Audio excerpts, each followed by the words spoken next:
High, সব কেমন আছো? সব কোথায়? লেট হয়ে গেলাম নাকি? সব চটপট করে জয়েন করো। এসে গেছি তোমাদের কাছে আবার। সব কোথায় গেলে বলো?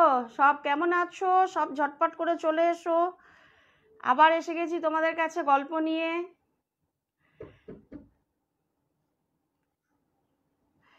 চটপট করাই তো সব জয়েন করছে।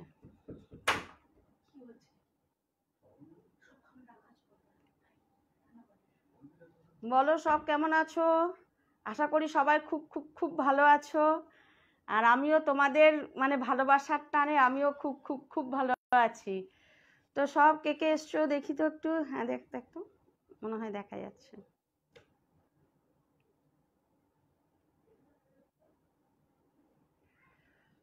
রীতা ঘোষ লাইভ জয়েন করেছে মনে হচ্ছে। হ্যাঁ, একটু কমেন্ট আসছে এবার। কেমন আছো? Rita Ghosh, hi, good evening, কেমন আছো? খুব ভালো আছি গো। তুমি কেমন আছো? কেমন আছো? খুব ভালো আছি। তোমরা নিশ্চয়ই খুব খুব ভালো আছো। তথাপি তোমরা জানাও কে কেমন আছো। অনেকদিন পর। রঞ্জিতা পল, হ্যালো, এসে গেছি। থ্যাংক ইউ আসবার জন্যে আর আমার গল্প শোনবার জন্যে। প্রত্যেককে আন্তরিকভাবে আমি থ্যাংক ইউ জানাচ্ছি। কজন হয়েছে? Swarnali Das is watching.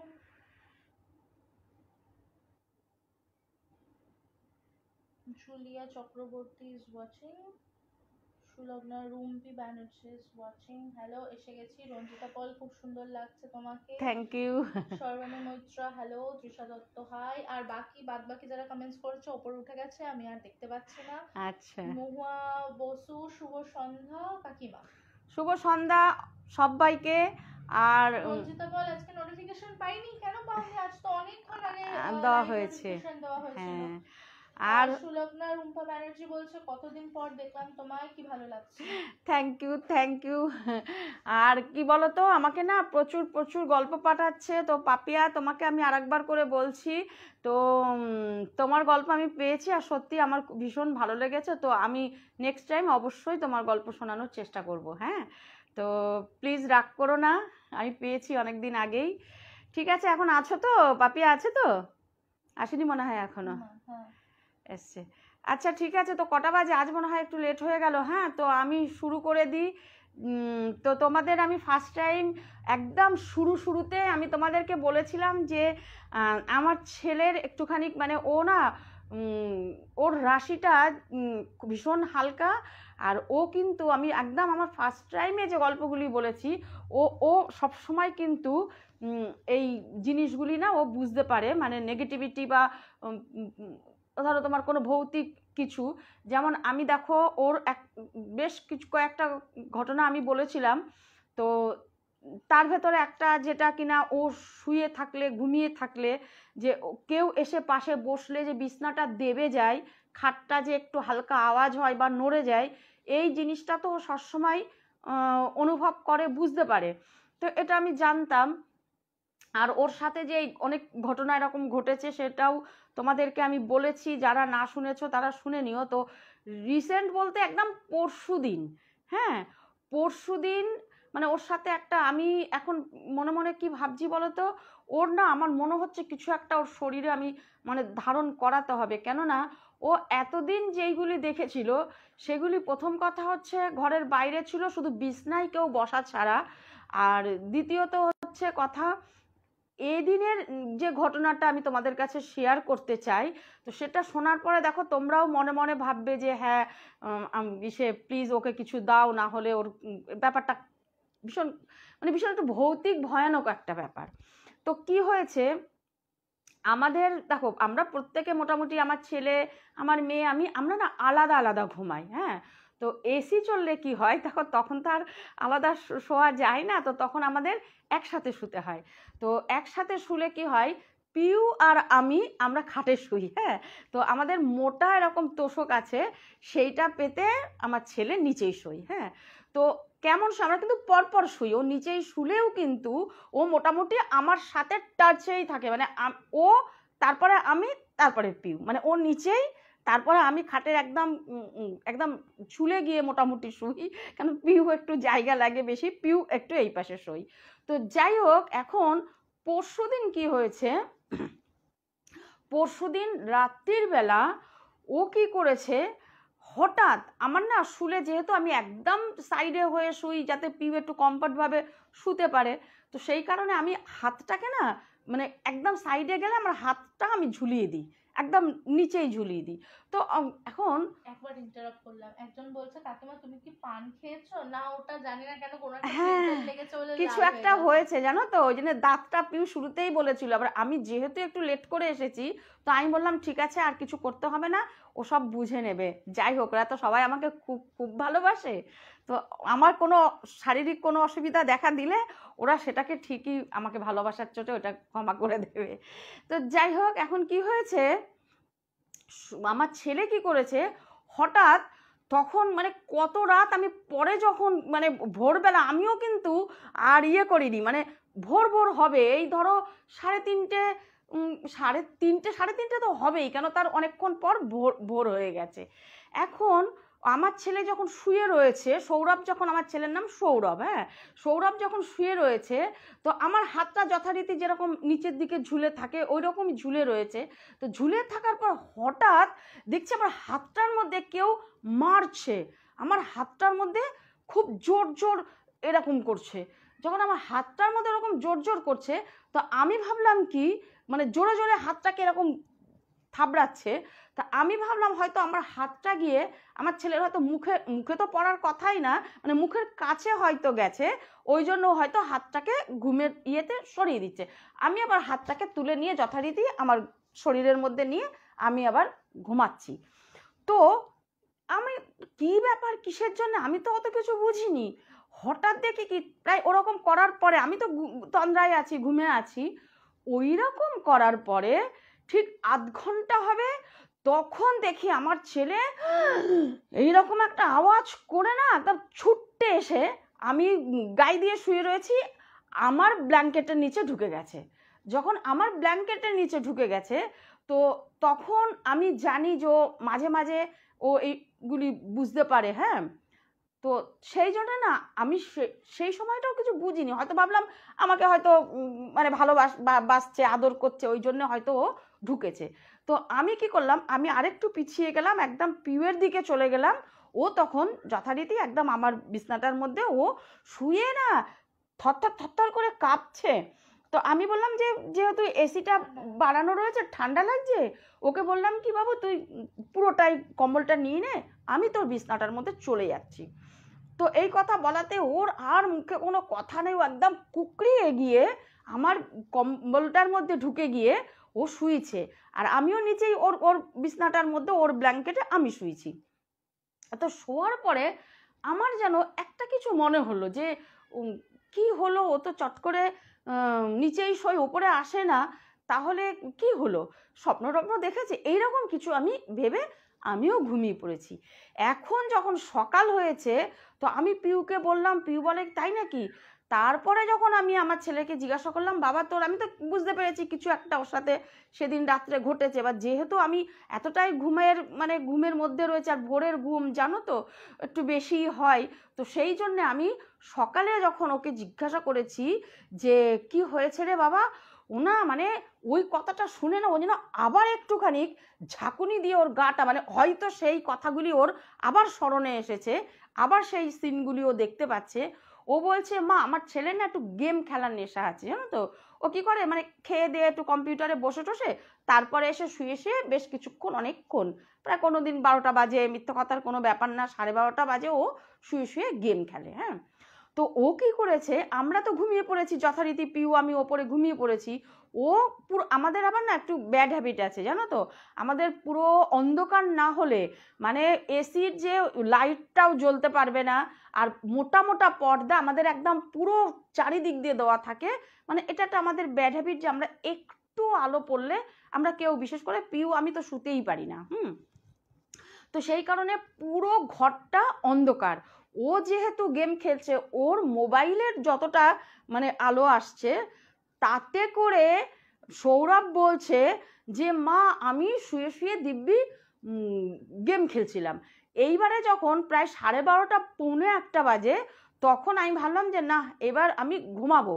তো এই কথাটা মনে করে না আমি যখন মানে দেখছি যে তোমরা ঘুমিয়ে পড়েছো, আমি মোবাইলটা নিয়ে এরকম খাটের মধ্যে ঘুরিয়ে ও দেখছে যে আমরা ঘুমিয়ে পড়েছি কিনা। বলছে মা, তখন দেখি দিদি যেইখানে শুয়ে রয়েছে, দিদির মাথার কাছে একটা মানে বিভৎস একটা, মানে বলছে পুরো সারা শরীর, বলছে যে মানে ও তো বলছে, ও তো আর অত বলছে না, ও বলছে মনে হচ্ছে পাউডার লাগানো, মানে মর্গে থাকলে পাউডার লাগানো না, মানে সাদা একটা বিভৎস সাদা, বলছে মর্গে থাকলে যেরকম সাদা হয়ে যায় ওই রকম বিভৎস সাদা মুখটা, বলছে যে দাঁতগুলি এরকম বড় বড় ভয়ানক, চোখটা বলছে বিশাল বড় ভয়ানক, আর চোখের এইখান থেকে বলছে মানে টপ টপ টপ টপ করে রক্তের একটা মানে লাল একটা ধারা। বলছে যে দিদির মাথার কাছে বসে আছে, আর আমি যখন এরকম এটা মেরেছি না, ও পুরো এক দৃষ্টে আমার দিকে তাকিয়ে আছে। আর এত বিভৎস মা দেখতে, এত বিভৎস, এত ভয়ানক যে আমার পুরো শরীর না তখন কেঁপে উঠেছে।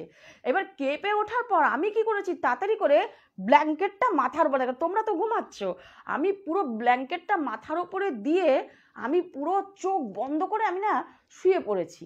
তো শুয়ে পড়ে না আমার মানে ভয়ের চোটে যেহেতু চোখটা টিপে রেখে দিয়েছি, এখন আমার আস্তে আস্তে কখন জানি ঘুমিয়ে পড়েছি আমি। এখন কথা হচ্ছে, ও ভেবেছে কি, ভয় পেলেও ভাবছে যে মা রয়েছে, দিদি রয়েছে, ভয় কিসের, এইটা মনে করেও আস্তে আস্তে ঘুমিয়ে পড়েছে। ও যখন ঘুমিয়ে পড়েছে, বলছে কখন মা আমার মানে আস্তে আস্তে আমি মনে করছি কি কেউ যেন আমার বুকের ওপরে উঠে বসেছে। ও পুরো ঘুমানোর মধ্যে বলছে আমার এতটা শ্বাসকষ্ট হচ্ছে, এতটা শ্বাসকষ্ট হচ্ছে, তখন আমি কি করেছি, আমার বুকের থেকে ওকে যখন সরানোর চেষ্টা করছি, যে কি যে চেপে আমার বুকে বসে রয়েছে তাকে আমি যখন সরানোর চেষ্টা করছি, এইবার আমার নিঃশ্বাস বন্ধ হয়ে আছে, তখন আমি মা তোমাকে এরকম জলের মধ্যে ডুবে গেলে যেরকম, ওই যে ও রাত্রিবেলা আমার হাতটাতের মধ্যে এরকম মারছে, অনেকক্ষণ থেকে মারছে, আমি তো যেহেতু ঘুমিয়েছিলাম বুঝতে পারিনি। তো তখনও বলছে যে সেই সময় আমি ওকে ছাড়ানোর জন্যে আমি সমানে হাত তোমার এরকম হাতটার মধ্যে ধপধপ ধপধপ করে করছি যে আমাকে বাঁচাও, আমি মনে হচ্ছে আমাকে জলের মধ্যে ডুবে গেলে যেরকম আমাকে একদম তলিয়ে নিচ্ছে, পুরোপুরি আমার শরীরের মধ্যে উঠে বসে গেছে। তো তখন কি করে ওই যে আমাকে যে ও টাচ করেছে, দেখো একটা জিনিস হয় কি, মায়ের শরীরের না বাচ্চাদের একটা অরা হয় জানো তো, সেই মানে মায়ের যে অরাটা হয় সেটা জানো তো বাচ্চাদের শরীরের জন্য একটা রক্ষা কবচ যাকে বলে। হ্যাঁ, তো ওই যে ও বুদ্ধি করে, বাবা আমার গায়ে কাটা দিচ্ছে জানো, ওই যে বুদ্ধি মানে বুদ্ধি কি, ও তো তখন হাত পা ছুটছে, জলে ডুবলে যেরকম হয় হাত পা ছুটতে ছুটতে ও যখন আমার হাতের মধ্যে বাড়িটা, মানে সেদিন ভগবান মনে হয় ইচ্ছা করেই আমার হাতটাকে ওইভাবে আরো ওর মুখের সামনে ফেলে রেখেছিল। তো যখন ওই দাপড়া দাপড়ি করতে করতে আমার হাতটা ছুঁয়ে নিয়েছে, তো ও আমার মনে হয় ও তো তখন ঘুমানো, ও বলতে পারছে না কখন ছেড়েছে, আর সেই সময় হয়তো ওকে ছেড়ে দিয়েছে। কেন ছেড়ে দিয়েছে, যেহেতু মায়ের একটা স্পর্শ পেয়েছে, ও যখন ছেড়ে দিয়েছে তখন ও লাফ দিয়ে উঠে ও ওইভাবে এসে ও আমার ব্ল্যাঙ্কেটের নিচে ঢুকেছে। তো ও যতবার বলছে না ততবার এরকম কেঁপে কেঁপে উঠছে। তো আমি বললাম ঠিক আছে বাবা তুই আর বলিস না, মানে আমি তো জানি যে ও যতবার বলছে ওর তো তখন ওই সিনারিগুলি চোখের মধ্যে পড়ছে, তো সেই জন্য আমি বলছি ঠিক আছে তুই বলিস না, তা তুই এক কাজ কর, আর এই যে কটা দিন মানে এই আর এই স্বপ্নটা তো দেখেছিস যে 4-5 দিন মোটামুটি তুই বাইরে বেশি রাত করে থাকিস না, ও যেরকম ধরো 10টা 10:30 11টা ও এই আমাদের এই দুয়ারটার সামনে ও দাঁড়িয়ে কথা বলে বন্ধুদের সাথে, এই সেই করে। তা আমি যে থাক ওই আর তোর কদিন ধরে করতে হবে না। হ্যাঁ, তো আমার না এই ব্যাপারটা জানার মানে শোনার পরে এমনিতেই যে ও খুব তাড়াতাড়ি ওকে এরকম রাশির সাথে মিলে গেলে ওকে ধরে বা দেখা দেয় বা স্পর্শ করে, কিন্তু সেই দিনের ঘটনাটা এতটা ভয়ানক, আজকে যদি সত্যি সত্যি ছেলেটার আমার ওই ঘুমের মধ্যে যদি কিছু হয়ে যেত, সত্যি আমি নিজেকে না ক্ষমা করতে পারতাম না যে ও আমাকে ওভাবে প্রাণ বাঁচানোর তাগিদে ও আমাকে ওইভাবে ইয়ে করছিল, আর আমি সেটাকে কিনা কিছু না ভেবে আমি ঘুমিয়ে পড়েছি। তো সত্যি খুব খারাপ লাগছিল। তো আমার এখন মনে হচ্ছে যে সত্যি সত্যি আমার কিছু একটা ওর শরীরে ধারণ করাতে হবে, দেখি কি করি। তো টুকটাক কিছু একটা আমার কানে এসেছে যে এই জিনিসগুলি কিনা আমি ওকে দেব, দুই একজনের সাথে কথাও হয়েছে। তো দেখি কি করি। তো এই ছিল আমার সত্যিকার, আমার এতটা খারাপ লেগেছে আমার ছেলেটার জন্যে। তো এই ছিল আমার ছেলের একটা ঘটনা, যেটা কিনা ভীষণ ভয়ের, ভীষণ মানে দেখো আজকে আমাকে ও যে গল্পটা বলেছে সেটা বলা, আর যার সাথে যখন হয়েছে সে যখন প্রত্যক্ষ দেখেছে, তো তার সাথে কি ভয়ানক ঘটনাটা সেই রাত্রে ঘটেছে, তাই না? তো এই ছিল আমার প্রথম ঘটনা। বলো তোমাদের কতটা কেমন মানে ভয় লাগলো? আমার তো ওর মুখ থেকে শোনার পর থেকে ভীষণ ভয় লাগছে, আর ওকে একটু চোখে চোখেও আমি রেখেছি। এখন দেখি ভগবান ওকে কতটা রক্ষা করতে পারে। বলো। আচ্ছা, রঞ্জিতা পল বলছে এটা তো খুব ভয়ঙ্কর ঘটনা, তুমি কিছু একটা করো গো। আচ্ছা, অনিরুদ্ধ, যার পডকাস্ট আমরা গিয়েছিলাম, আচ্ছা আচ্ছা, অনিরুদ্ধ রয় চ্যাটার্জি বলছে big fan Runa aunty. Thank you Anirudra. যাই হোক, আজকে আমি তোমাদেরকে যে এই যে আমার ছেলের কথাটা বললাম, তো আমি তোমাদেরও একটা কথা বলতে পারি। আজকেই আমার বাড়িতে একজন ভদ্রমহিলা এসেছেন। তো উনি বললেন, উনি ওই মানে আইব্রাউ করেন। তো উনি বললেন কি যে ওনার নাকি বলে আর বেশ কিছুদিন ধরে খুব শরীর খারাপ, আর সত্যিও মানে চোখ মুখ কোথায় ঢুকে গেছে। তা বলছে কি যে আমি ডাক্তার ঠাক্তার দেখিয়েছি, অনেক কিছু করেছি, কিন্তু সত্যি কথা বলতে আমাকে এখন আমার হাজবেন্ড বলেছে ঝাড়াতে, বললো তোমার মনে হচ্ছে কিছু একটা হয়েছে, হাওয়া বাতাস লাগুক বা কিছু একটা হয়েছে। তো আমি তখন ওকে বললাম যে, বলছে কি আমার কি করে হবে গো? আমি বলছি, তোমাকে একটা কথা বলি, এই যে তুমি রাতে মানে ওর ওর বিকাল 10টাও বেজে যায়, কখনো কখনো লোকের বাড়িতে বাড়িতে ঘুরে ঘুরে আইব্রাউ করে। তো ও বলছে, আমি শোনো, হ্যাঁ প্যাকিং করে, সরি। তো তখন বলছে যে, আমি বলছি তখন ওকে যে তুমি যখন তার রাস্তার মধ্যে পড়বে, হ্যাঁ এটা আমি জানতাম, আমিও জানি এই ব্যাপারটা। তো তখন তুমি যদি একটা লরির তলায় পড়ো, তো লরি তো তোমাকে ছেড়ে বেরিয়ে যাবে না, তোমাকে নিশ্চয়ই তাকে সে চাপা দিয়েই বেরিয়ে যাবে। তো তুমি যখন তার রাস্তা কাটবে, সে যখন পুরো মুখোমুখি হয়ে যাবে, তখন কিন্তু সে তোমাকে ছাড়বে না। তো তুমি এই জিনিসটা খুব ভালো করেছো, ঝাড়িয়েছে, জলপড়া খাচ্ছে, মানে একদম ও পুরো একদম মনে হচ্ছে কি মাটির সাথে মিশে গেছে, ও ছেলেকে নিয়ে নিয়ে ও বেরাচ্ছে। হ্যাঁ, তো সেই কারণে বলছে যে তাহলে কি করি বলো তো? আমি বলছি তুমি একটা জিনিস করতে পারো, যেটা কিনা আমি ভাবছি আমার ছেলের জন্য, আজকে এই কথাটা তোমাদেরও একটু বলে রাখলাম। মানে অনেক এটা এটা কোনো ব্যাপার না, এটা তোমরা ধারণ করতেই পারো। তোমরা কি করবে বলো তো? তোমাদেরকেও বলছি, রাতে যাদের যেতে হয় অনেক সময়, 3টে বা 5টা বড়শি, হ্যাঁ 3টে বা 5টা বড়শি। এখন বড়শিগুলি দেখো আজকাল তো বড়শি দিয়ে মাছ ধরে না, মাছের পেট থেকে হলে তো ভীষণ ভালো। আর যদি না হয় কেনা বড়শি, তোমরা 3টে বা 5টা কেনা বড়শির মাথাটা ভেঙে নিয়ে ওটা কিন্তু মাছে গাঁথতে হবে। মাছে গাঁথার পরে যেহেতু মাছের পেট থেকে আসছে না, মাছে গেঁথে 3টে বা 5টা বড়শির মাথা ভেঙে নেবে। আর হচ্ছে সূচ, সোনামুখী সূচ হলে বেশি ভালো হয়, যেটা হেমের সূচ হয়, ওই 3টে বা 5টা সূচের মাথা, হ্যাঁ। আর হচ্ছে ওই ঝাড়ু, যে বাসি মানে উঠান ঝাড় দেওয়া, নোংরা ঝাড় দেওয়া যে শলার ঝাড়ুগুলি হয়, কেউ খ্যাংরা বলে, ওর একদম ছোট্ট ছোট্ট, একদম বড় বড় না, ওই জিনিসের 3টে বা 5টা নেবে, ওই মাথা ভেঙে, একদম মাথা ভেঙে নেবে। আর লোহার শলা, লোহার শলা 3টে বা 5টা তোমরা তৈরি করবে, হচ্ছে মানে ওই কামারের দোকান থেকে তৈরি করবে। এই সমস্ত জিনিসগুলি একটা নিঃশ্বাসে তো, তাবিজ কিনবে এবার কেউ, তোমরা মানে ওই লোহারও তাবিজ কিনতে পারো, আর না হলে তোমরা ওই ওটা তামার তাবিজ, মানে এই দুটো জিনিস হবে। এই তাবিজের মধ্যে এক নিঃশ্বাসে শনিবার মঙ্গলবার যেদিনই হোক, এক নিঃশ্বাসে, তার সাথে আর একটা জিনিস, মানে কি বলবো, এটা আমার বলতে খারাপ লাগছে, শনিবার মঙ্গলবারে যদি বিছা মারো বা নাই মারো, যদি মরে যায়, মরা বিছা যদি পাও, এই জিনিসের সাথে অতি অবশ্যই একটু বিছার টুকরো, কালো বিছা হলে ভীষণ ভালো, ওই তাবিজের মধ্যে দিয়ে এইবারে মোম দিয়ে আটকিয়ে যদি মানে শনিবার মঙ্গলবার অমাবস্যা দেখে ধারণ করো, এটা কিন্তু কোনো কিচ্ছু না, এটা কোনো খারাপ জিনিস না, কিচ্ছু না। তুমি নিজে ফিল করবে যে তুমি যখন রাস্তায় বেরাচ্ছ তখন সত্যি সত্যি তুমি ফিল করবে যে হ্যাঁ আমি হালকা, মানে আমার ডোন্ট কেয়ার, আমার আমার কোনো ভয় নেই, আমার শরীরের মধ্যে এটা আছে মানে আমার কোনো ভয় নেই। তো আমি ভাবছি এই জিনিসটা আমার ছেলেকেও ধারণ করাবো, আমি যে বলছিলাম না যে একটা জিনিস ধারণ করাবো, আমি এটার একটা পেয়েছি, তো আমি ভাবছি আমার ছেলেকেও ধারণ করাবো।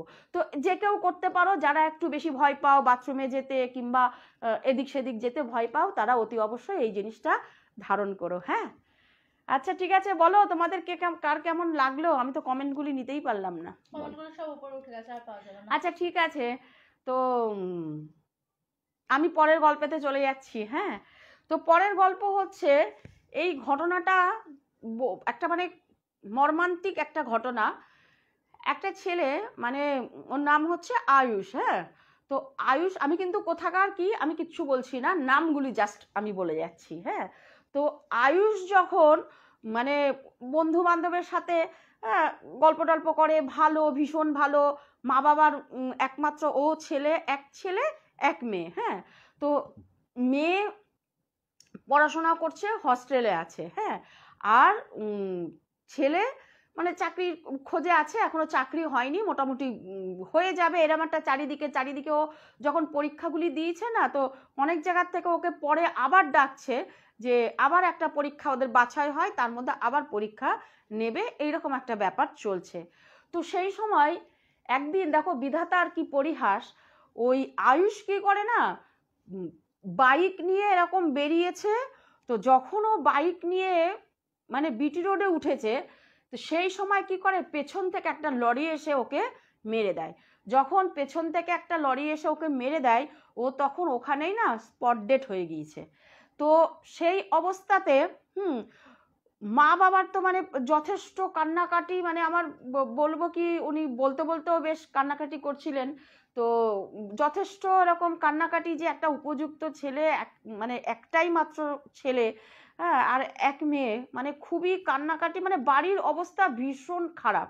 হ্যাঁ, তো যাই হোক, এখন দেখো নিয়তি, এটা তো আর কিছু করার নেই। তো ওর মা বাবা যেহেতু মানে এটা অপমৃত্যু হয়েছে, তো সেই কারণে মা বাবা কি করেছে, 3 দিনে ছেলের কাজ করেছে। তো 3 দিনে যখন ছেলের কাজ করেছে, 3 দিন তো কেটে গেছেই গেছে, প্রায় 1.5-2 মাস কেটে গেছে। হ্যাঁ, ছেলের কাজ হয়েছে, মানে আয়ুষের সব কাজ হয়ে গেছে, সাধ্য শান্তি যেরকম করে সেগুলি টোটাল হয়ে গেছে। তো এখন কি হয়েছে, ওর যে বন্ধুরা, মানে ওর মেনলি হচ্ছে ওর 6টা বন্ধু, মানে 6 আর ও একজন 7জন, ওরা মানে প্রচণ্ড মিশুকে, একসাথেই সব কিছু করে, একসাথেই কলেজে টলেজে পড়েছে, পাড়ারই কিন্তু। হ্যাঁ, তো তখন কি হয়েছে, তার ভেতরে 4টে বন্ধু হচ্ছে ওর একদমই, ওর বাড়িতে একদম ভীষণভাবে যাওয়া আসা। তো 4 বন্ধুর মধ্যে এক বন্ধু, হ্যাঁ, ওর নাম হচ্ছে রানা। হ্যাঁ, তো রানা একদিন কি করেছে, হঠাৎ ঘরে এমনি বসে আছে, শুয়ে আছে, কিছু একটা করছে, হঠাৎ মোবাইলে ফোন আসে। মোবাইলে যখন ফোন এসেছে, তো মোবাইলে কল এসেছে, সরি, মোবাইলে যখন কল এসেছে, তো সেই সময় কি করেছে রানা, যখন মোবাইলটা ধরে মানে যখন কলটা রিসিভ করেছে, তো তখন হ্যালো যেই বলেছে, মানে অনেক সময় হয় কি, আমরা তো আর লেখাটা পড়তে পারি মানে পেরে উঠি না, তাড়াতাড়ি করে ধরে নেই। তো ও যখন, রানা যখন হ্যালো করেছে, তো তখন খুব পরিচিত কণ্ঠে একজন বলছে, কিরে ভাই, দিব্যি ভুলে গেলি আমাকে? হ্যাঁ, তখন বলছে, কে বলছিস বলতো? বলে, সে কি রে, এই 1-2 মাসের মধ্যে আমাকে কি করে ভুলে গেলি তোরা? তখন বলছে যে, কে বলছো, আমি ঠিক বুঝতে পারছি না, তুমি মানে তুই এর থেকে বা তুমি তুমি কে বলছো? তারপরে বলছে কি যে, বাহ, এই তো দেখ বন্ধুত্ব, তাই না, এই তো বন্ধুত্ব। তখন ও বলছে কি, রং নাম্বার, বললেন কেটে দিয়েছে। কেটে দিয়ে ও যখন মানে কল লিস্ট চেক করেছে, তখন দেখছে যে ওই ফোনটা এসেছে মানে ওই আয়ুষের ফোন থেকে, মোবাইল থেকে কলটা এসেছে। আর তখন ও ভাবলো যে হ্যাঁ সত্যি তো, গলাটা মনে হচ্ছে আয়ুষের মতনই মনে হলো। ওর না ওখানে দাঁড়িয়ে না সর্ব অঙ্গে একদম মানে পুরো রোম দাঁড়িয়ে গেছে, শরীরের মধ্যে না মানে কেমন একটা করছে। তখন বলছে আয়ুষের গলা কি করে হবে, তাহলে কি আয়ুষের ফোন থেকে কেউ এরকম একটা ফোন করলো আমাকে। ও তখন কি করেছে, সাথে সাথে আর যে বন্ধু আছে তাদেরকে বলছে কি যে শোন না, বিকালে একটু চায়ের দোকানে আসিস, একটু কথা আছে। তখন ওরা সব বন্ধু আর 4 জন, 6 জন না টোটাল, আর 4 জন, যাদের মধ্যে আর কি সব সময় যাওয়া আসা আছে আয়ুষদের বাড়িতে। তো তখন কি করেছে, তখন চায়ের দোকানে সব বন্ধুরা এসেছে। সব বন্ধুরা যখন চায়ের দোকানে এসেছে, তখন রানাই ফার্স্ট টাইম কথাটা তুললো, বলে একটা কথা বলবো, জানিস আমার না একটা কল এসেছিল কালকে, তা আমাকে না এভাবে এভাবে আমার সাথে কথা বললো। পরে যখন কল লিস্টটা দেখলাম, তখন দেখলাম ওটা আয়ুষের ফোন এসেছিল। তখন না ওরা 4 জন আর 4 জন যে মানে 3 জন যে, ওরা এর চোখে ও তাকাচ্ছে, ওর চোখে ও তাকাচ্ছে। তখন বলছে কি সবারই না একটা চোখে মুখে আতঙ্ক ফুটে উঠেছে। তখন বলছে যে কি হয়েছে, তোরা যে কিছু বলছিস না, আমি যে কথাটা বললাম। তখন বলছে বিশ্বাস কর, আমরাও এই ইয়েটা পেয়েছি, আমাদের ফোনেও এই কলটা আমরা পেয়েছি। তখন বলছে তাহলে আমার মনে হচ্ছে নিশ্চয়ই আয়ুষদের বাড়ির থেকে কেউ মানে কত বাচ্চা টাচ্চা আসে বা কেউ আসে, কোনো আত্মীয় স্বজনের কাছে হয়তো আয়ুষের ফোনটা রয়েছে, আর এই আমাদেরকে এরকম ফোন করেছে। তো যাই হোক, বললো কি যে হ্যাঁ সেটাও হতে পারে, ঠিক আছে তাহলে আমি ওদের বাড়িতে যেতে হবে, যে এটা তো ঠিক না এইভাবে ফোন করছে, খারাপ লাগছে আমাদেরও। হ্যাঁ, তখন আরও প্রায় পরপর 2 দিন ওদের সাথে যখন এই একই টাইমে প্রত্যেকে মানে ওই কলটা আসছে প্রত্যেকের কাছে। হ্যাঁ, তো তখন কি করেছে, ওরা সবাই মিলে, রানারা সবাই মিলে ওই আয়ুষদের বাড়িতে যায়। গিয়ে যখন ওদের বন্ধুদের দেখে, মা তো আবার কান্নাকাটি করছে যে আসো আসো বাবা আসো, তোমরা তো এখন আসোই না, আজকে আমার ছেলেটা থাকলে কি আনন্দ পেতো তোমাদেরকে দেখে, তা তোমরা তো আসো না, আসো বাবা আসো। কান্নাকাটি করে ঠোরে যাই হোক চা ঠা সব খেতে দিয়েছে। তো সেই সময় কি হয়েছে, সেই সময় বলছে যে মাসিমা একটা কথা বলি, যদি কিছু না মনে করেন। তা বলছে যে হ্যাঁ বাবা বলো। বলছে কি যে আয়ুষের ফোনটা কি অন্য কেউ ব্যবহার করে। তখন বলছে কি যে মা না একদম পুরো হয়ে গেছে, পুরো পাথর হয়ে গেছে ওর মা। বলছে কি মানে একটা সন্দিহান দৃষ্টিতে না ওদের চোখের দিকে তাকিয়ে রয়েছে। তখন বলছে কি যে কেন বলো তো। তখন বলছে কাকিমা কিছু মনে করবেন না, একটু ফোনটা যদি কারেন্টলি দেখেন ওটা কি চুরি হয়ে গেছে, আর যদি না হয়ে থাকে একটু খুঁজবেন, এরকম আমরা প্রত্যেকে পরপর 3 দিন ওই একই সময় আমাদের কাছে কল এসেছে। তখন বলছে যে বাবা ওই কথাটা যদি বলো তো বাবা, আমার কাছেও কল এসেছে, কিন্তু বিশ্বাস করো মানে বলবো কি, বলছে বিশ্বাস করো মানে ওই ফোনটা আমাদের যে যখনই আয়ুষের এরকম একটা দুর্ঘটনা ঘটে গেছে, তখনই ওর আলমারির মধ্যেই ওর ফোনটা আমরা, ওই মোবাইলটা আমরা তুলে রেখে দিয়েছি। হ্যাঁ, বিশ্বাস করো ওখান থেকে আমাদের তো কারোর কল করারই কথা না, তোমাদেরকে আমি কেন করতে যাব। আমিও একটা কল পেয়েছি, তাতেও বলছে ওমা আমাকে ভুলে গেলে, তোমরা আমাকে ভুলে গেলে, এরকম ঠিক একই একটা মানে অভিযোগ অনুযোগ দুঃখ নিয়ে আমাকে যেন মনে হচ্ছে জিজ্ঞাসা করছে। তখন বলছে কি যে যদি এরকম সবাই মিলে আমরা পাই, তাহলে তো ব্যাপারটা মানে একটু অন্যরকম লাগছে, তা কি করা যায় যদি একটুখানি এটা নিয়ে তোমরা আলোচনা করো। তো যাই হোক, এবার সবাই সবার বাড়িতে এরকম যখন আলোচনা করেছে, তো প্রত্যেকেরই গার্জিয়ান তখন বলল যে একটা কথা আমরা বলতে পারি, কোনো মৃত ব্যক্তির মানে সে মারা গেছে, তার যদি নাম্বার তোমার মোবাইলে থাকে, তো আমার মনে হয় তৎক্ষণাৎ ডিলিট করে দেওয়া উচিত।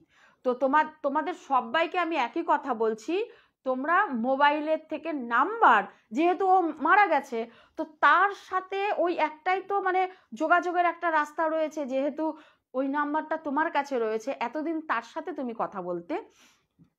তো সবারই গার্জিয়ানদের একই মত হলো, প্রত্যেকে একই কথা বললো যে ওইটা মানে ওই লিস্ট থেকে ব্লক করে দাও। তো যাই হোক, মোবাইল থেকে যখন এদের 4জনের মানে 3জনের রানা ইয়েকে নিয়ে, আয়ুষকে নিয়ে এরা 4জন একই ইয়েতে থাকতো, তো এরা কি করলো, ব্লক করে দিয়েছে। এরা যখন ব্লক করে দিয়েছে তো তারপরে তো আর এদের কাছে সত্যিই তারপরে আর ফোন আসেনি। এখন ওর মা ভাবছে কি করব, হাজার হলো ছেলে, তো ব্লক করব কি করব না। তো যখন ওর মায়ের কাছে আবারও এরকম পরপর ফোন আসছে আর ওই একই কথা বলছে, তখন ওর মা বলছে যে আমার ভীষণ কষ্ট লাগছে, আমি ব্লক করেই দেই। হ্যাঁ, তখন ওই আয়ুষের বাবাকে জিজ্ঞাসা করে ওর মাও লিস্ট থেকে ব্লক করে দিয়েছে, মানে ছেলে তো আর আমি পাবো না আর খুঁজে। তো এখন এই যে এই যন্ত্রণাটা তো আমিও পাচ্ছি, আর আমার সাথে কথা বলতে গিয়ে ও তো কোথাও না কোথাও এই যন্ত্রণাটা পাচ্ছে। তো ঠিক আছে, ওকে মুক্তি দেওয়ার এই একটাই রাস্তা, মোবাইল থেকে আমি ওকে ব্লক করে দিলাম। তো এটা গেল হচ্ছে এদিককার কথা। এখন ওই যে আয়ুষের বোন যে থাকতো, হ্যাঁ, একটা মানে ও যে হস্টেলে থাকতো, তো ওর কাছেও ওই একই সময়ে যখন ওর কাছেও ফোন গিয়েছিল, ও আর বাড়িতে কিচ্ছু তখন বলেনি। আর এদিকে যে এত ঘটনা হচ্ছে সেগুলি কিন্তু ও জানে না। হ্যাঁ, তো ও তখন কি করেছে, ওর বোন তখন কি করেছে, রীতিমতন ওই ফোনটা ওর যখন আসছে তখন রীতিমতন ও কানে ধরছে। ও দাদা মানে এতটা ভাই বোনের ভালোবাসা ছিল, স্বাভাবিক সব ভাই বোনের মধ্যে ততটাই ভালোবাসা থাকে। তো ওর বোন কি ভেবেছে, ভাবছে কি যাক দাদার তো আমি গলাটা পাচ্ছি, আমি তো দাদার মানে এটাতে তো আমি দাদার সংস্পর্শে এসে গেছি। হ্যাঁ, তো ওর খুব এই জায়গাটা ভালো লাগতো। ও কোনোদিন কাউকে বলেনি, ও দাদার সাথে কিন্তু কন্ট্রাক্টেড ছিল, যেহেতু ওর মোবাইলের সাথে লিঙ্ক ছিল দাদার। তো একদিন কি হয়েছে, ও মানে মানে বলছে যে আমাকে ফোন করলো, আমাকে রিং হলো, যখন আমাকে রিং হলো আমি মোবাইলটা তুলেছি, তো তোলার পরে তখন আমি ওর সাথে কথা চালাচ্ছি, কথা বলছি, সেই সময় আমার যখন জানলা দিয়ে আমার দৃষ্টিটা গিয়ে পড়েছে, তো বলছে আমি পুরো চমকে গেছি, দাদা গেটের কাছে দাঁড়ানো। হ্যাঁ, অথচ আমি দাদার সাথে কথা বলছি, দাদা গেটের কাছে দাঁড়ানো। বলছে আমি এতটা চমকে গেছি, ভয় পাইনি, আনন্দে। বলছে আমি আনন্দে, আমার মনে হচ্ছিল যে তখন আমি এক ছুটতে গিয়ে দাদাকে জড়িয়ে ধরি, মানে আমার এই রকম লাগছে। হ্যাঁ, তো আমি এরকম কথা বলতে বলতে যখন আমি মানে আবারও কথাটা মানে চালাচ্ছি যে দাদা যেন না চলে যায়, আমার দৃষ্টির বাইরে না চলে যায়, তো সেই সময় কি হয়েছে, ওর যে রুমমেট ছিল সেই মেয়েটা আবার যখন ঘরে ঢুকেছে, তো ও এই কিছুক্ষণের জন্যে দৃষ্টিটা ওর দিকে, মানে কেউ একজন ঘরে ঢুকলে তখন স্বাভাবিক কথা বলতে বলতে ও যখন এরকম দৃষ্টিটা ঘুরিয়েছে, তো ঘোরানোর পরে যখন আবার ও এরকম জানলার দিকে তাকিয়েছে, তখন আর দাদাকে ও দেখতে পায়নি। তো দেখতে পাইনি, ওর না মনটা ভীষণ পরিমাণে খারাপ হয়ে গেছে। হ্যাঁ, ভীষণ পরিমাণে খারাপ হয়ে গিয়ে ওর বোনের নাম হচ্ছে নন্দিনী বলে আর কি ডাকতো। তো নন্দিনী তখন বলছে কি যে মানে ওর উপরে একটুখানি যে কি রে তুই কি হয়েছে, তুই এরকম ঘরের মধ্যে আসলি এখন, কি কিছু বলবি? তখন বলছে কি যে হ্যাঁ আমি তো কালকে চলে যাচ্ছি, তা তোকে সব বুঝিয়ে দিয়ে গেলাম যে কোথায় কি আছে, তুই একটু দেখে নে আলমারির মধ্যে, এটা মানে দুজনের জিনিস থাকতো, তো আমি আমার এইগুলি নিয়ে যাচ্ছি, তুই তোর জিনিসগুলি একটু বুঝে নে বলে। যাই হোক, এবার ওই নন্দিনীর যে রুমমেট ছিল ও কি করলো, পরের দিন ও বাড়ি চলে গেছে। বাড়িতে একটা কিছু প্রোগ্রাম চলছিল হয়তো, যাই হোক বাড়ি চলে গেছে। এখন বাড়ি চলে গেছে, এইবারে নন্দিনী মনে মনে ভাবছে যাক ভালোই হয়েছে, হ্যাঁ ভালোই হয়েছে, এইবার দাদা আসলে আমি এইবার দাদার সাথে কথা বলবো। হ্যাঁ, দাদার সাথে কথা বলবো।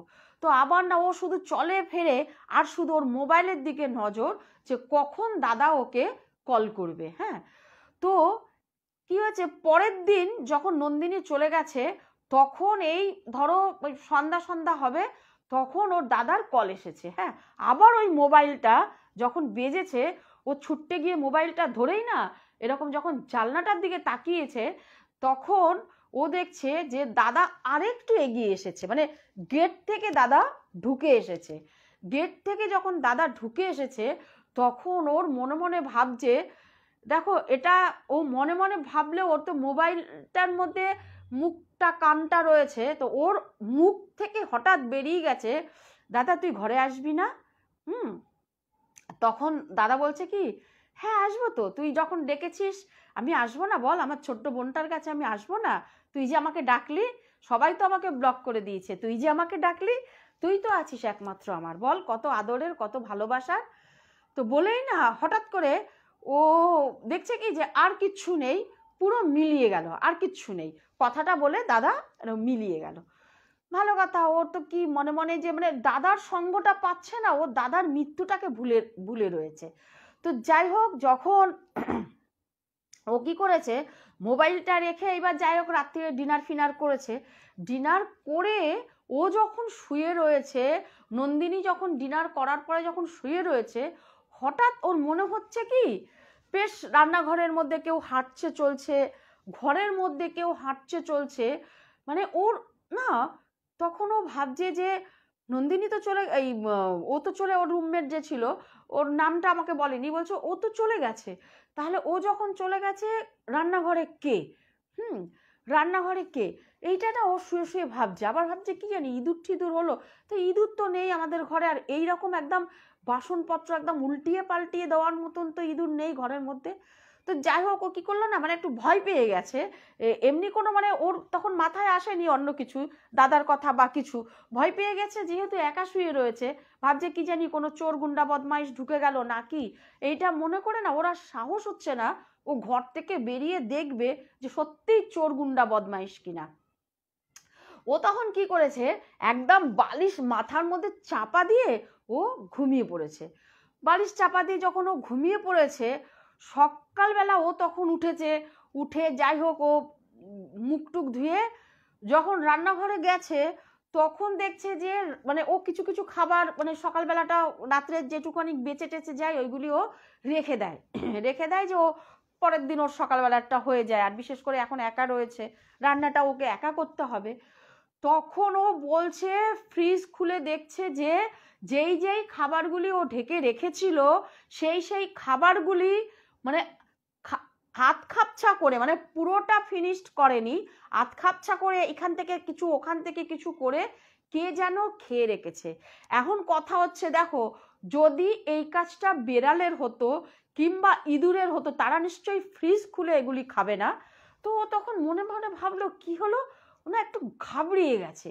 ও যখন ঘাবড়িয়ে গিয়ে না, মানে ও না এটাকে বুঝে উঠতে পারছে না যে ব্যাপারটা কি হলো, ঘরে কেউ নেই। ও তখন দরজায় গিয়ে দেখে হ্যাঁ দরজাও বন্ধ আছে, কিন্তু একটা জিনিস ও আবিষ্কার করলো, পুরো ঘরটার মধ্যে না একটা দুর্গন্ধ, পচা মাংস পচা, মানে কি ডাস্টবিনের মধ্যে খাবার নোংরা এগুলি ফেললে যেই গন্ধটা হয়, পুরো সেই গন্ধটা পুরো রান্নাঘর থেকে নিয়ে চারিদিকে, ব্যালকনি থেকে নিয়ে গিয়ে চারিদিকে ওই গন্ধটা, ও যেইখানেই যাচ্ছে ও সেইখানেই না ওই গন্ধটা পাচ্ছে। মানে ওর এতটা বিশ্রী লাগছে যে কিছু মরলো নাকি ঘরের মধ্যে, সেটা ও বুঝে উঠতে পারছে না। যাই হোক, ও কি করেছে না, আমরা তাড়াতাড়ি করে অনেকগুলি করে ধূপকাঠি এই সমস্ত ঘরের মধ্যে জ্বালিয়ে দিয়েছে।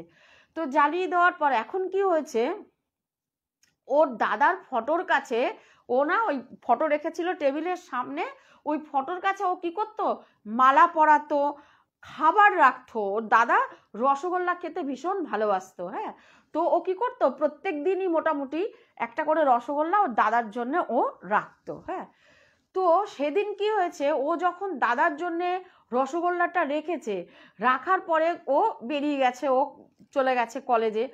কলেজ থেকে যখন ও ফিরেছে, ফিরে এসে ও পুরো অবাক হয়ে গেছে যে ওই দাদার ফটোর সামনে যেই রসগোল্লাটা রাখা ছিল সেই রসগোল্লাটা নেই, সেই রসগোল্লাটা নেই, রসগোল্লাটা পুরো মানে পুরোটা, ওটা আর হাত খাপচা করে খাওয়া না, পুরো রসগোল্লাটা মানে নেই। তখন না ও এইবারে মহা চিন্তায় পড়ে গেছে যে এই ঘটনাগুলি কি সত্যি সত্যি আমার সাথে ঘটছে, নাকি আমি এটা চোখের ভুল, আমার মনের ভুল হলো কিছু।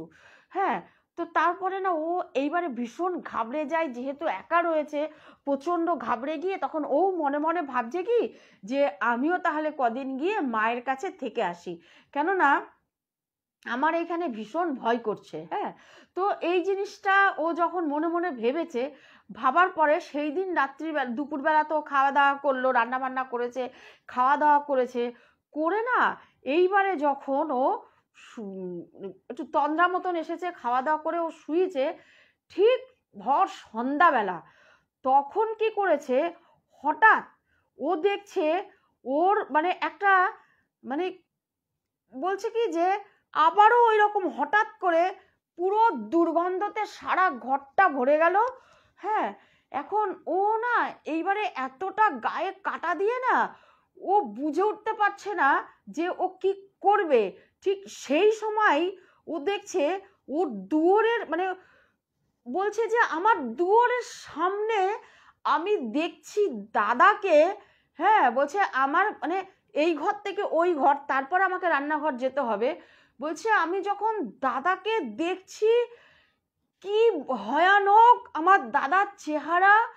বলছে আমি ওই দৃশ্য দেখার জন্য আমি সত্যি প্রস্তুত ছিলাম না, কেন দাদার যখন অ্যাক্সিডেন্ট হয়েছে সত্যি কথা বলতে আমি দাদাকে দেখতে যাইনি, যে আমার অত সুন্দর দাদা তা সে কিনা এরকম থেতলে গেছে, লরিতে এইভাবে তাকে ধাক্কা মেরেছে, আর সেই দাদার মুখ আমি দেখবো না, আমার চোখে আমার আগের দাদাই থাকবে। হ্যাঁ, লোকের মুখে তো শুনেছে যে কি বীভৎস হয়ে গেছে মুখটা। তো ও তখন দেখছে ওর দাদা দুয়ারে ওইখানটায় দাঁড়ানো, এক দৃষ্টে ওর দিকে তাকিয়ে আছে, আর ওর যে ওই অ্যাক্সিডেন্টের জায়গা দিয়ে যে রক্ত গড়িয়ে এসেছিল, রক্তগুলি পুরো শুকিয়ে কালশিটে মানে কালো হয়ে রয়েছে, আর কি বিভৎস দাদাকে লাগছে, দাদা দাঁড়িয়ে রয়েছে। তখন বলছে এত জোর চিৎকার দিয়েছে, এত ওই রকম সত্যিকারের পুরো ঘরটার মধ্যে ও একা।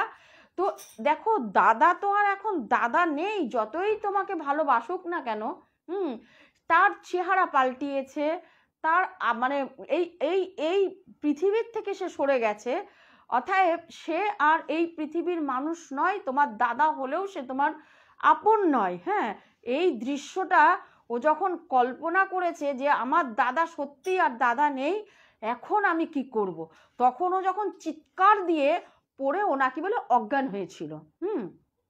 তো ও যখন ও বলছে যে আমি কতক্ষণ অজ্ঞান হয়েছিলাম আমি জানি না, আমার যখন জ্ঞান ফিরেছে আমি তখন ভাবছি আমাকে একটা জিনিস করতে হবে, যত তাড়াতাড়ি সম্ভব আমাকে এই ঘরটা ছাড়তে হবে, যত তাড়াতাড়ি সম্ভব। তখন ও কি করেছে মানে ভয়াল দৃষ্টিতে চারিদিকে তাকাচ্ছে যে আর আমি ওরকম দৃশ্য দেখবো কিনা।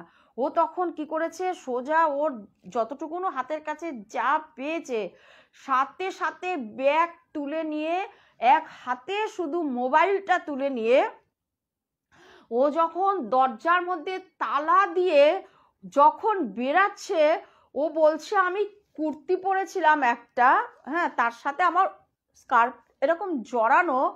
বলছে আমি যখন এরকম পাটা রাখতে যাচ্ছি আমার যেন মনে হলো মানে কেউ যেন আমাকে মানে ধরার চেষ্টা করেছিল, যে মানে আটকানোর চেষ্টা করেছিল, কিন্তু আমি আমার সর্বশক্তি দিয়ে যে আমাকে এখান থেকে বেরাতেই হবে।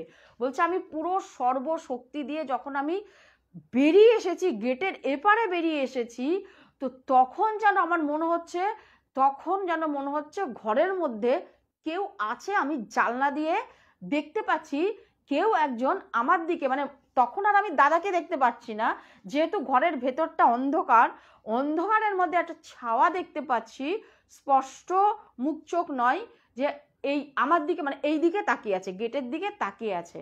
বলছে আমি যে কিভাবে কিসের ওপর থেকে কিভাবে যে আমি বাড়িতে পৌঁছেছি, গিয়ে মাকে যখন প্রত্যেকটা কথা আমি বললাম, মা তখন বলছে আমাকে জড়িয়ে ধরে একদম হাউ হাউ করে কাঁদছে। তখন বলল যে হ্যাঁ জানিস নন্দিনী, এরকম ঘটনা তোকে বলিনি কেন, আমি জানি যে তোর সাথেও যদি এই জিনিসটা ঘটে তুই নিশ্চয়ই আমাকে ফোন করবি, তো তুই তো আমাকে ফোন করলি না। আমাদের সাথেও এই ঘটনাটা হয়েছে, আমরা ওকে ব্লক করে দিয়েছি। এইবার তুই কি করবি? হ্যাঁ, তুই কিন্তু এই জিনিসটা খারাপ করেছিস, যখন এত কিছু হয়েছে তুই তো আমাকে জানাতে পারতিস বাবু। তখন বলছে যে মা আমি এখন কি করব, আমি তো ওই বীভৎস দৃশ্য, মানে এইবারও মানে চমকে চমকে উঠছে দিনের বেলাতে, কোথাও যেতে গিয়ে মানে বাড়ির ভেতরেও ও চমকে যাচ্ছে, বিশেষ করে দাদার ঘরটার কাছে যেতে গেলে, মানে দাদার ঘরে তো ঢুকছেই না, দাদার ঘরের আশেপাশে যেতে গিয়েও ও চমকে যাচ্ছে, এতটা ভয় পেয়ে গেছে। তখন ওর মা বলল যে ঠিক আছে তুই এক কাজ কর, তুই এই মোবাইলে ওকে ইসে করে দে, আয়ুষকে তুই ব্লক করে দে, তারপরে দেখি তোকে কি করি। তারপরে যাই হোক ব্লক করে দেওয়ার পরেও ও ফোন আসছে না ঠিকই, কিন্তু ওর মানে ও না সব ওই চোখের মধ্যে সিনারিগুলো ওর ভাসছে যে কি দেখেছে ও দাদাকে নিয়ে। তারপরে যাই হোক নিয়ে গিয়ে তখন নন্দিনীকে একদম ভালো করে একদম এক ঠাকুর বাড়িতে নিয়ে গিয়ে ভালো করে ঝাড়ানো হলো, তাবিজ দেওয়া হলো তাকে, নানান রকমের বলল যে তুমি যে তাকে ডেকেছিলে তো তো সেই কারণেই সে এসেছে, এখন তুমি যদি তার যাওয়ার ব্যবস্থা না করো, ও কিন্তু প্রত্যেককেই ডেকেছিল, সাড়া কিন্তু ওর ডাকে কেউ দেয়নি, তুমি একমাত্র ওর ডাকে সাড়া দিয়েছো, তারপর তোমাকে তো যথেষ্ট ভালোবাসতো, সেই কারণে তোমাকে কিন্তু ওর ব্যবস্থা করতে হবে। তখন বলছে এর ব্যবস্থা মানে আমি ঠিক কিছু বুঝলাম না।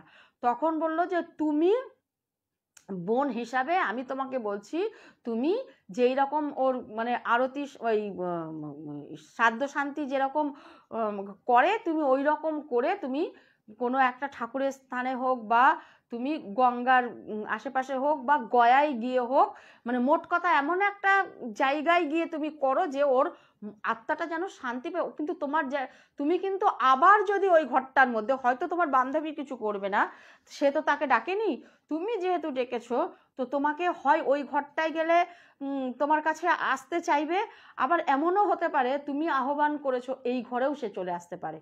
হ্যাঁ, তো সেই কারণে এই জিনিসটা কিন্তু অতি অবশ্য যত তাড়াতাড়ি সম্ভব তোমাকে করতে হবে।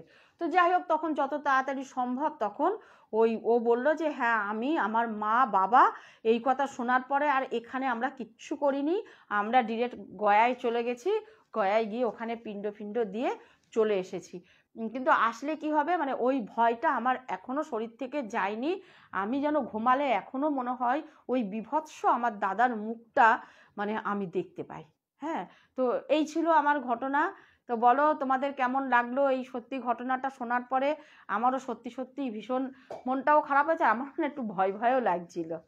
হ্যাঁ, তো বলো তোমাদের কেমন লাগলো? পাপিয়া বন্দ্যোপাধ্যায় বলছে আমিও দেখেছি আমার বাবা মাকে। হ্যাঁ দেখা যায় তো। সরি বাবা মাকে না, বাবা দিদাকে, বাবা আর দিদাকে। হ্যাঁ তো পাপিয়া বন্দ্যোপাধ্যায় বলছে খুব ভয়ের। হ্যাঁ সত্যিই খুব ভয়ের। ঠিক আছে তাহলে আমি আমার একটা পরের গল্পতে চলে যাচ্ছি। একটু ওয়েট করো। হ্যাঁ ঠিক আছে তোমরা কমেন্ট করো। হ্যাঁ, আমারও এখন না এই জানি না কেন, সত্যি কথা বলতে আগে না এই জিনিসটা ছিল না। হ্যাঁ, আমিও না এখন কিছু কিছু ফিল করি, জানি না আমি এই ভূতের গল্পগুলি নিয়ে মানে এই প্রোগ্রামটা করার পর থেকে বিশ্বাস করো আমারও যেন মনে হয় কি যেন হঠাৎ হঠাৎ করে যেন মনে হয়, ধরো শুয়ে রয়েছি, হট করে যেন মনে হয় কেউ পাটা ধরে টেনে দিলে, যে দেখো অনেকেরই এরকম হয় না, ঘুমিয়ে থাকলে মনে হয় পড়ে যাচ্ছি, আমি কিন্তু সেটা তো আমার হয় এমনও হয় মনে হয় যেন কেউ আমার পাটাকে ধরে টেনে দিল, আমি যেন কিছুটা সরে আসলাম, আমার আজকাল এরকম মনে হয়। এটা বলছে ভয়ঙ্কর ঘটনা বাট খুব ভালো লাগলো। পাপিয়া বন্দ্যোপাধ্যায় বলছে কেমন আছো? খুব ভালো আছি, তুমি কেমন আছো পাপিয়া? তোমার গল্পটা অতি অবশ্যই বলবো নেক্সট উইকে, প্লিজ তুমি রাগ করো না, আর তোমার সাথে তো আমার কথা হয়ই। যাই হোক আমি আর লেট করছি না, হ্যাঁ পরের গল্পে চলে যাচ্ছি। পরের যে ঘটনাটা পাঠিয়েছে এই ঘটনাটা হচ্ছে বলছে উনি বিধাননগর থেকে উনি বলেছেন। তো বিধাননগর থেকে উনি গল্পটা যখন আমাকে বলেছেন, উনি বলছেন যে ওনার মেয়েকে নিয়ে ঘটনা। রীনাদি বলছেন যে আমার মেয়েকে নিয়ে একটা ঘটনা, রুনাদি আমি বলছি ঘটনাটা একটু মর্মান্তিক, আমার পরে খারাপ লাগছে কিছুটা, তো তোমরা শোনো, দেখো তোমাদের কেমন লাগে। তো উনি বিধাননগরে থাকতেন। তো ওনার বেশ মানে অনেকটা বয়স যখন হয়ে যায়, তো ওনার এরকম বাচ্চা হচ্ছিল না। তো মোটামুটি বেশ বিয়ে প্রায় বললো যে আমার প্রায় 9 বছর 10 বছরের মাথায় গিয়ে আমার একটা মেয়ে হয়। হ্যাঁ, তো আমার একটা মেয়ে হয়। তো মেয়েটার যখন প্রায় মানে বলছে যে 10+, 11 বছর যখন 11.5 বছর, 11.5 বছর বয়স, 10.5 বছর এরকম বয়স, তখন উনি বলছেন যে আমার ননদের বাড়ি হচ্ছে রানাঘাট। হ্যাঁ, তো আমার ননদের বাড়ি রানাঘাট। আমার ননদের বিয়ের সময় আমি যেতে পারিনি, একটু অসুবিধা ছিল আমার ফ্যামিলির। আমার শাশুড়ি ভীষণ শরীর খারাপ ছিল, আমি তখন যেতে পারিনি। যে বাড়ির সবাই যদি চলে যায়, আমি একজন না থাকলে হয় না, কেন শাশুড়ি উনি যেহেতু মহিলা, ওনার কাপড় জামা এরকম চেঞ্জ করার ব্যাপার ছিল, সেই আমি আর তখন যাইনি। আমার মেয়েটাও তখন এসেছিল যে স্কুলে ওর পরীক্ষাও ছিল, আমি যেতে পারিনি। তো ওই ননদের যে রানাঘাট ননদ থাকেন, তো সেই ননদের যখন ইয়ে হচ্ছে তোমার সাধে, বিয়ের পরে যখন 7 মাসের সাধ দিচ্ছে, তো সেই সময় তখন কি হয়েছে, তখন বলছে যে আমাকে বারবার করে আমার ননদ বলল যে বৌদি তুমি তো আমার বিয়েতে আসোনি, তো অতি অবশ্যই কিন্তু তোমাকে সাধে কিন্তু আসতেই হবে, আমি কিন্তু কোনো ইয়ে শুনবো না, বারণ শুনবো না। তখন বলছে আর তোমাকে কিছুদিন এখানে থাকতেও হবে। তো বললো যে আচ্ছা ঠিক আছে আমি থাকবো, আমার মেয়েরও পরীক্ষা টরীক্ষা সব হয়ে গেছে, ভালো টাইমও হয়েছে, আমিও চাইছিলাম যে বেশ কিছুদিন গিয়ে কোথাও ঘুরে আসি। তো সেই সময় কি করেছে, যখন ওই মেয়েকে নিয়ে যখন রিনাদি ওই বাড়িতে যায়, সেই সময় ওরা যাই হোক স্বাদের একটা আনন্দ হচ্ছে, এই হচ্ছে। তো পাশে একটা বাড়ি ছিল, ওই বাড়িটা অনেকটা, ওখানে না অনেকটা জায়গা নিয়ে সবার বাড়ি। তো বিশাল বড় একটা মানে ফল ফুলের গাছও আছে, বড় একটা উঠানও আছে, একটা মাসিমার বাড়ি। হ্যাঁ, মাসিমা একা থাকেন, মাসিমার কেউ নেই। হ্যাঁ, তো ওই মাসিমার বাড়িতে ওই পাড়ার সব বাচ্চারা মানে ভীষণ ভালোবাসেন মাসিমা বাচ্চাদেরকে।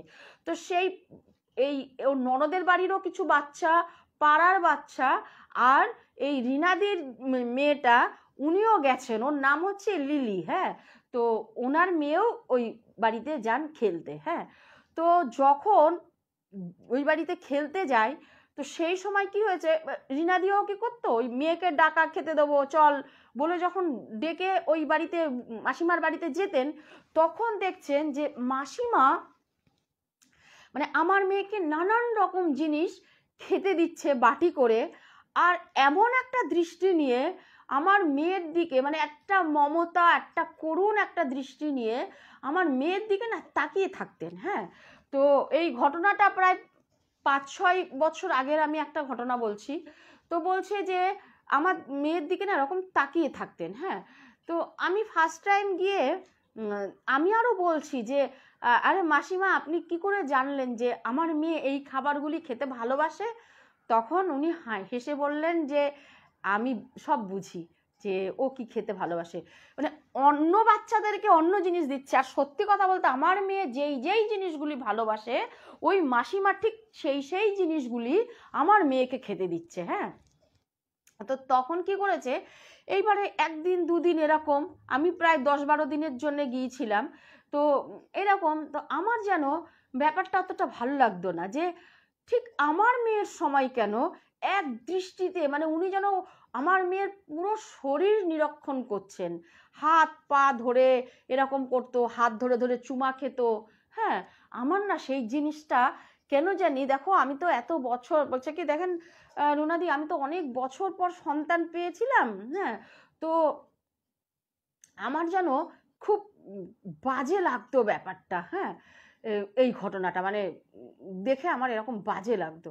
তো তারপরে কথা হচ্ছে যে যখন না এই ঘটনাটাও বলছে যে প্রায় 10-12 মানে 12 বছর আগের একটা ঘটনা। তো এখন বলছে যে আমার তখন না খুব বাজে লাগতো যে কেন আমার মেয়ের সাথে এরকম করছে, আর তো কারোর সাথে এরকম করছে না, আর উনি একজন অচেনা লোক, কেন এতটাই বা কেন আমার মেয়েকে ভালোবাসবে। হ্যাঁ, তো তখন একদিন আমি আমার ননদকে জিজ্ঞাসা করলাম যে এই শোন না, ওই মাসিমা একা থাকে, মাসিমার কেউ নেই? তখন বলছে না রে, মাসিমার না যখন বিয়ে হয় তো তখন মাসিমার না এরকম তো তোরই মতন পিসি, জানিস তো, ওই বাচ্চা হয় না বাচ্চা হয় না করে। বৌদি তো, হ্যাঁ, বৌদি তো, হয়তো বৌদিকেই বলছে। পিসি বলছি। ও না, বৌদিকে বলছে যে জানিস তো, জানো তো বৌদি, এরকম মাসিমারও না এই এরকম বাচ্চা হয় না বাচ্চা হয় না করে অনেক যাতনা করতো শ্বশুর বাড়ির থেকে। হ্যাঁ, সেই ছেড়ে দেবে, তাড়িয়ে দেবে, আবার ছেলের বিয়ে দেবে, এই রকম করতো। তো তারপরে যাই হোক, ওনারও এরকম অনেক বছর পর একটা মেয়ে হয়েছিল, জানিস তো। তা মেয়েটা যখন হওয়ার পরে তখন সবাই এরকম ভালোবাসতো, মেয়েটাকেও ভালোবাসতো, তখন না ওই মাসিমাকেও খুব ভালোবাসতো। এখন মাসিমা কি করেছে, তোর ওই একদিন কি হয়েছে, ওই বাচ্চাটা খেলতে খেলতে এরকম ছাদে উঠেছে। যখন খেলতে খেলতে এরকম ছাদে উঠে এরকম খেলছে, তো সেই সময় মাসিমা কি করেছে, গিয়ে যে এই কিরে তুই ওরকম স্নান করবি চ।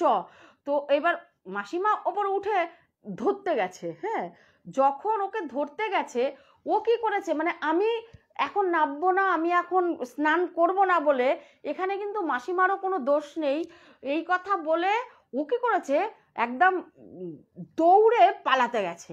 আর যখন দৌড়ে পালাতে গেছে, তখন কি করেছে, ওদের যে মানে কার্নিশ ছিল ছাদের, একটা প্যারাপিটের কোনাটা না ওদের ভাঙা ছিল। হ্যাঁ, তো ও কি করেছে, ছুটতে গিয়ে ওইখান থেকে যখন পালাতে গেছে, তখন ওই প্যারাপিটের ওই পুরো প্যারাপিটটা নিয়ে ভেঙে পড়ে যায়। এবার পড়ে যাওয়ার পরে মাথায় চোট লেগেছিল। মাথায় চোট লাগার পরে ও এরকম অনেক দিন কোমায় ছিল, তারপরে আস্তে আস্তে মারা যায়।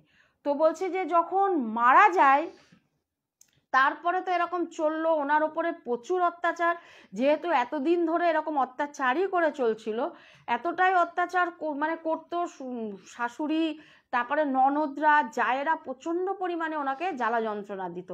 তবুও উনি অনেক হাসি মুখে, কেন ওনার মা ছাড়া আর এই যে বাড়িটা হচ্ছে ওনার বাপের বাড়ি, এখন যেই বাড়িতে ওই মাসিমা থাকেন। তো বলছে যে অনেক জ্বালা যন্ত্রণা, অনেক কিছু সহ্য টহ্য করে তবুও ওই মাসিমা ওখানে ছিলেন। যখন স্বামী মারা যায়, তখন মাসিমাকে তাড়িয়ে দেয়। যখন মাসিমাকে তাড়িয়ে দেয়, তখন এই বাপের বাড়িতে এসে মাসিমা উঠেছে। তো সেই কারণে ওই মাসিমা বাচ্চাদেরকে এত ভালোবাসে। হ্যাঁ, প্রচণ্ড বাচ্চাদেরকে ভালোবাসে। তো এই কথাটা শোনার পরে না রিনাদির না আরও মনটা খারাপ হয়ে গেছে।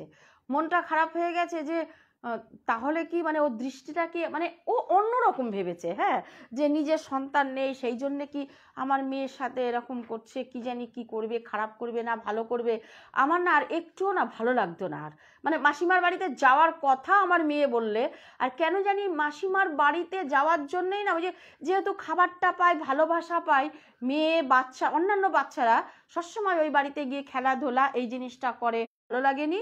আমি কি করেছি, পরের দিন আমি বললাম যে আমারও প্রায় সময় হয়ে গেছে বাড়িতে আসবার।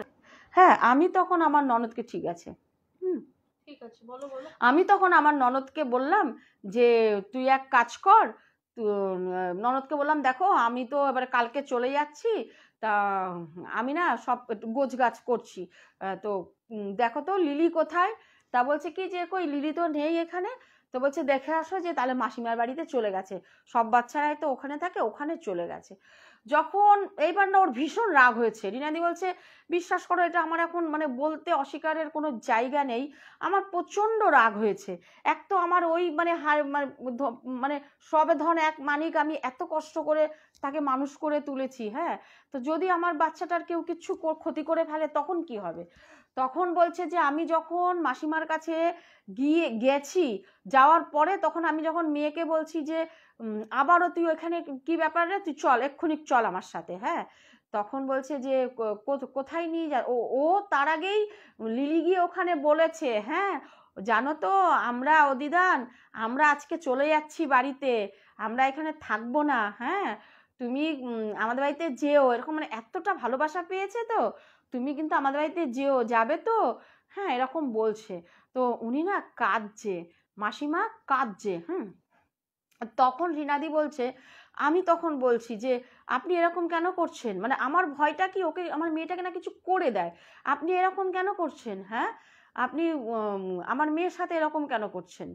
তো বলছে যে জানো তোমার মেয়ের সাথে আমি এরকম কেন করছি, তখন বলছে যে হ্যাঁ কেন করছেন আপনি এরকম, বলে মানে একটু কড়া কড়া কথা বলে। আমার এখন ভীষণ খারাপ লাগছে, আমি এত কড়া কড়া কথা বলে আমার মেয়েকে এক হাত ধরে আমি এখন টেনে নিয়ে এসেছি। তখন বলছে একটু দাঁড়াও, বলে উনি উঠে বলছে একটা ফ্রেমে বাঁধা একটা ফটো নিয়ে এসেছে ওনার আলমারিতে বা ট্রাঙ্কে যেখানে থাক, উনি পাশের ঘরে গেছে আমি তো দেখিনি, বলছে একটা ফটো নিয়ে এসছে, ফটোটা ব্ল্যাক অ্যান্ড হোয়াইট হলে কি হবে, একদম আমার মেয়ে, বলে মানে আমি না দেখে আরো ভয় পেয়ে গেছি। একদম আমার মেয়ে, আর সত্যি সত্যি ও মানে ওই রকম চোখ ওই রকম মুখ, শুধু আমার মেয়েকে কালারে আমি এখন দেখছি আর এইটা যেন মনে হচ্ছে কোনো মানে একটা ফিল্ম দেখছি আমি পুরোনো দিনের। বলছে একদম আমার মেয়ে। আর আমার মেয়ের এখন আমি ভাবছি যে উনি আমার ননদ যে বর্ণনাটা দিয়েছে যে ওই রকম ছাদ থেকে যখন পড়ে গিয়ে মাথায় চোট লেগেছে, তো বলছে আমার আরো গা কেঁপে গেছে যে আমার মেয়ে যখন জন্ম নিয়েছে, বলছে বিশ্বাস মানে করো রিনাদি, বলে এইখানটা একটা হয় না দেখবে অনেকের না কান ফুটিয়ে দেয় বারবার, মানে কিছু একটা খুঁত করে দেয় বাচ্চাকে যাতে তার কাছে আর ঘুরে না আসে অন্য কোথাও, কারো দেখবা হাতে কাটা থাকে, পায়ে কাটা থাকে, কানের পাশে কাটা থাকে, কান ফুটিয়ে দেয়, পরবর্তীকালে যখন আবার অন্য ঘরে জন্ম নেয় এই সিমটম এই চিহ্ন কিছু কিছু বাচ্চাদের থাকে, লোকে তখন বুঝতে পারে যে বারবার কারোর ঘরে গিয়ে মানে ও চলে আসছিল, তখন ছাকা দিয়ে দিয়েছে যে আর যেন এ ঘুরে না আসে, এখানে তো চলে যাচ্ছে। মানে বারবার জন্ম নিয়ে যেই সন্তান মারা যায় তাকে খুঁত করে দেয় যে ফিরে যেন সে আর এই গর্ভে মায়ের গর্ভে আর না আসে।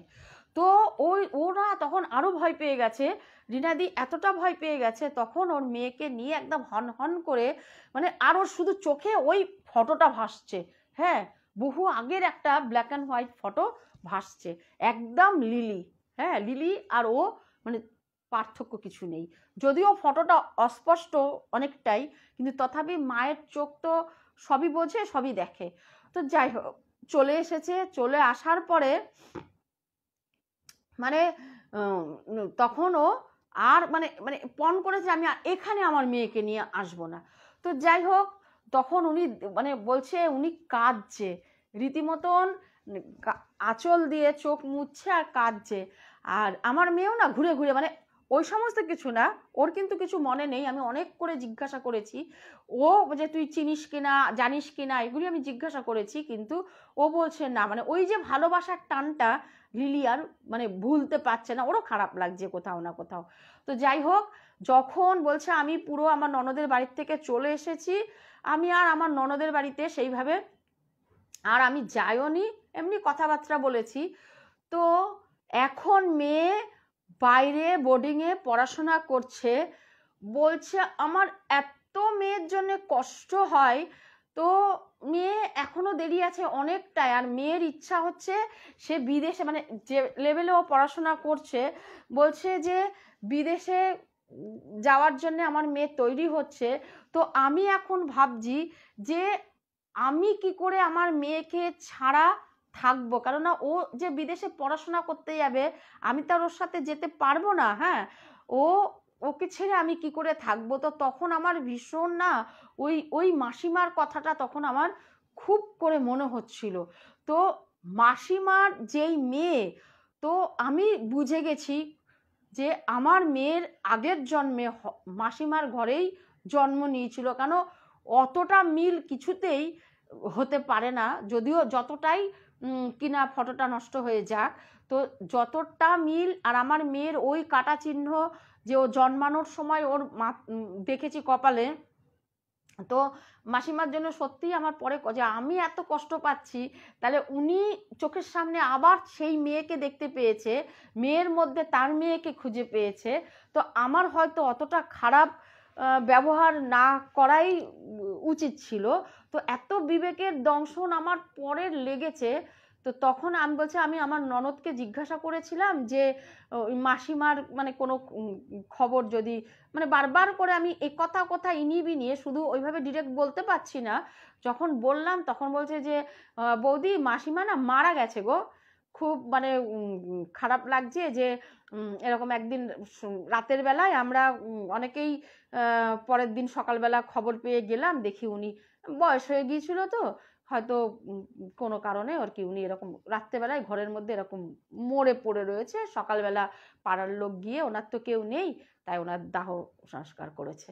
হ্যাঁ, তো সত্যি কোথাও না কোথাও কেন জানি না, হয়তো হতেও পারে যে আমার মেয়েই হয়তো ওনার মেয়ে ছিল, আমার মেয়ের ভেতরে ওনার মেয়েকে খুঁজে পেয়েছিল। তো আমি এতটা খারাপ ব্যবহার হয়তো ওনার সাথে না করলেও পারতাম, কেননা কিসের ভয়ে জানি না, আমার যেন মনে হচ্ছিল যে উনি যেন আমার মেয়ের মানে আমার থেকেও যেন উনি আপন আমার মেয়ের। হ্যাঁ, তো ওই জায়গাটা না আমার খুব ভয় লাগছিল। তো যাই হোক, উনি মানে বলতে বলতে না ওনারও গলাটা ভারী হয়ে এসেছে। তো বলল যে একটুখানি আশীর্বাদ করবেন আমার মেয়ের জন্যে, যে হয়তো আমার আমার এই এই মানে এই ধরনের একটা দুর্ব্যবহারের প্রভাব যেন আমার মেয়ের উপরে না পড়ে। আমি বারবার ভগবানের কাছে সেই প্রার্থনা করছি। আমি যে হ্যাঁ ঠিক আছে, ওটা কোনো ব্যাপার না, দেখো একটা মা তো, মা, মায়ের দুশ্চিন্তা হতেই পারে। তো বিবেকের যখন তুমি এটা পেয়েছো, তুমি যখন নিজেকে মানে ওনার কাছে ক্ষমা চেয়েছো, নিশ্চয়ই হয়তো ভগবান তোমাকে ক্ষমা করে দেবেন এই এই ব্যবহারের জন্যে। তো বলো তোমাদের কেমন লাগলো আমার এই ঘটনাটা? আচ্ছা, স্বর্ণালী দাস বলছেন তোমার শরীর কেমন আছে? তুমি অনেক দিন লাইভ করো নি, অনেকদিন লাইভ করোনি, রোজ চেক করতাম তোমার মুখে গল্প শুনতে, খুব ভালো লাগে। আমি এই ফার্স্ট লাইভ শুনছি, এর আগে রেকর্ডেড শুনতাম, আজকে পোস্টার দেখে লাইভ শুনছি আর রান্না করছি। Thank you. শোনো, আমি হ্যাঁ সত্যি আমার একটা ডেট মিস হয়েছে, কেননা আমি যেই আগের দিন আমার ডেটটা ছিল, পরের দিনই আমার দাঁত অপারেশন ছিল, মাড়ি অপারেশন করে আমার দাঁত তুলেছে। তো আগের দিন থেকেই আমার ব্যথাটা এমন চালু হয়েছিল, আমি হয়তো তোমাদের কাছে গল্প নিয়ে বসতে পারতাম না, তোমাদেরও খারাপ লাগতো, আমারও খারাপ লাগতো ব্যাপারটাতে। তো থ্যাংক ইউ তোমরা যারা যারা আমাকে এত এত এত বেশি ভালোবাসো, তোমাদেরও রিটার্ন এত এত এত বেশি ভালোবাসা। আচ্ছা, অর্ক চ্যাটার্জি বলছে সাংঘাতিক ঘটনা দিদি। সৌমি রয় বলছে যা ভুলে গেছিলাম, আজকে মিস করে গেলাম, সব রেকর্ডেডটা শুনতে একদম হবে। একদম। তারপর পাপিয়া দাশগুপ্ত, উনি একদম লাস্টে এসে বলেছেন হাই। হাই। অর্ক চ্যাটার্জি বলছে ভালোবাসার টান এক এমন জিনিস যা চাইলেও ভোলা যায় না। একদম। আচ্ছা, অর্ক চ্যাটার্জি বলছেন ঘটনাটা কোইন্সিডেন্ট বা কাকতালীয় বলা যায় দিদি। মিঠু একদম। সিনহা বলছে ভালো লাগলো। তৃষা বলছে দারুণ লাগলো ঘটনাটা। অর্ক চ্যাটার্জি বলছে সুন্দর লাগলো দিদি ভাই ঘটনা থ্যাংক শুনে, ইউ। মন কেমন করা এক ঘটনা। Thank you Arka, thank you. Sarbani Mitra বলছেন খুব সুন্দর লাগলো। আমারও ভীষণ মনটা ছুঁয়ে গেছে, আর আমিও তো একজন মা, আর ও যেভাবে আকুতি মিনতি করে বলছে, মানে ওর ভয় কি যে যেহেতু উনি ভদ্রমহিলা মারা গেছেন, তো ও হয়তো ভাবছে যে ও আমার মেয়েটার ভগবান যেন না, মানে আমার এই দুর্ব্যবহারে যেন ভগবান আমার মেয়েকে না শাস্তি দেয়, না না কোনোদিনই তাই দেবে না, কোনোদিন এটা হতেও পারে না। ঠিক আছে, থ্যাংক ইউ, টাটা। তোমরা সবাই খুব খুব খুব ভালো থেকো, আর আমার গল্প তো অতি অবশ্যই শুনবে, আর প্রচুর প্রচুর লাইক কমেন্ট করবে। তো থ্যাংক ইউ, রাত হয়ে গেছে। আর একটা কথা, আমি কাল পরশু দিন একটু তারাপীঠ যাচ্ছি, একটু ঘুরে আসি, মা হয়তো ডেকেছে আমাকে, আমি কোনোদিন যাইনি জানো তো, তো মা হয়তো আমাকে ডেকেছে, যাই একটু মাকে দেখে আসি। তো তোমরা মাকে সবাই যাতে ভালো রাখে, প্রত্যেককে যাতে খুব খুব খুব ভালো রাখে, মাকে আমি সেই প্রার্থনা মায়ের কাছে চাইবো, সবার জন্যই এত এত এত এত ভালোবাসা। আচ্ছা, অর্ক চ্যাটার্জি বলছেন একজন মা আর এক মায়ের কষ্ট বুঝতে পারেন। শুভযাত্রা দিদি। ঠিক আছে, গুড নাইট, টাটা, আবার দেখা হবে, সবাই খুব খুব খুব ভালো থেকো।